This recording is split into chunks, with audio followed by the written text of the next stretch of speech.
زندگی کے سفر میں کچھ راستے بہت طویل اور صبر آزما ہوتے ہیں۔ ایک ایسا ہی راستہ ہے اولاد کی خواہش کا راستہ۔ یہ صرف ایک خواہش نہیں بلکہ روح کی ایک پکار ہے، ایک ایسی دعا ہے جو خاموشی میں بھی عرش کو ہلا دیتی ہے۔ آج ہم آپ کو ان نبوی دعاؤں کی وادی میں لے کر چلیں گے جو صدیوں سے بے قرار دلوں کو سکون اور امید بخش رہی ہیں۔ یہ صرف الفاظ نہیں، یہ وہ دعائیں ہیں جو خود انبی رب سے مانگیں اور جنہیں اللہ نے اپنی رحمت سے قبول فرمایا۔ آئیے ان دعاؤں کے ساتھ ایک نیا سفر شروع کرتے ہیں۔ کیا آپ تیار ہیں اس یقین کے سفر کے لیے؟ درود ابراہیمی۔ اہمیت: ہر دعا کا آغاز اور اختتام درود سے کرنا دعا کی قبولیت کی کنجی ہے۔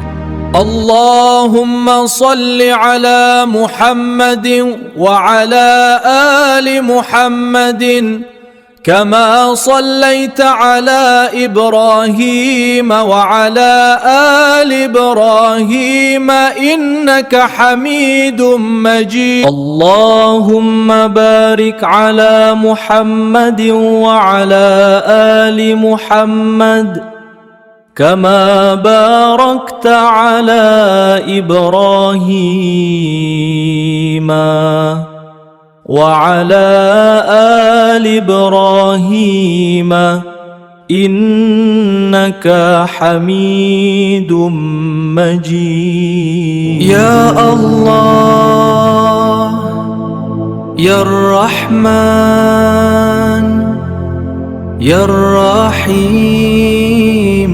حضرت زکریا علیہ السلام کی دعا، رب هب لی من لدنک ذریۃ طیبۃ انک سمیع الدعاء۔ اے میرے رب مجھے اپنی طرف سے پاکیزہ اولاد عطا فرما، بے شک تو دعا سننے والا ہے۔ رب لا تذرنی فردا وانت خیر الوارثین۔ اے میرے رب مجھے اکیلا نہ چھوڑ اور تو بہترین وارث ہے۔ یا اللہ یا الرحمن یا الرحیم یا الملک۔ حضرت ابراہیم علیہ السلام کی دعا، رب هب لی من الصالحین۔ اے میرے رب مجھے نیک اولاد صالحین میں سے عطا فرما۔ حضرت ابراہیم علیہ السلام کی دعا، سورۃ ابراہیم آیت 40۔ رب اجعلنی مقیم الصلاۃ ومن ذریتی ربنا وتقبل دعائی۔ یا اللہ یا رحمان یا رحیم۔ حضرت نوح علیہ السلام کی دعا، فقلت استغفروا ربکم انہ کان غفارا یرسل السماء علیکم مدرارا ویمددکم باموال وبنین۔ ترجمہ: پھر میں اپنی قوم سے کہا کہ اپنے رب سے معافی مانگو، وہ بڑا بخشنے بارش برسائے گا اور مال اور اولاد سے تمہاری مدد کرے گا۔ یا باریوک کا ورد، اللہ کا نام الباری۔ بے اولاد خواتین کے لیے یہ نام بہت خاص ہے۔ عمل: رات کو سونے سے پہلے یہ نام پڑھ کر پانی پر دم کریں اور پی لیں۔ اس میں الہی الوہاب۔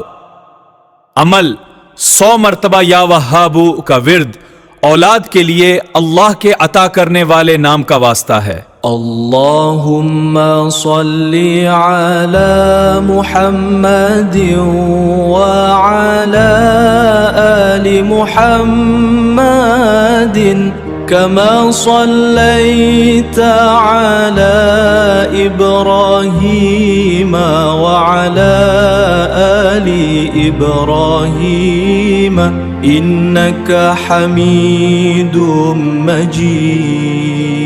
اللهم بارك على محمد وعلى آل محمد كما باركت على إبراهيم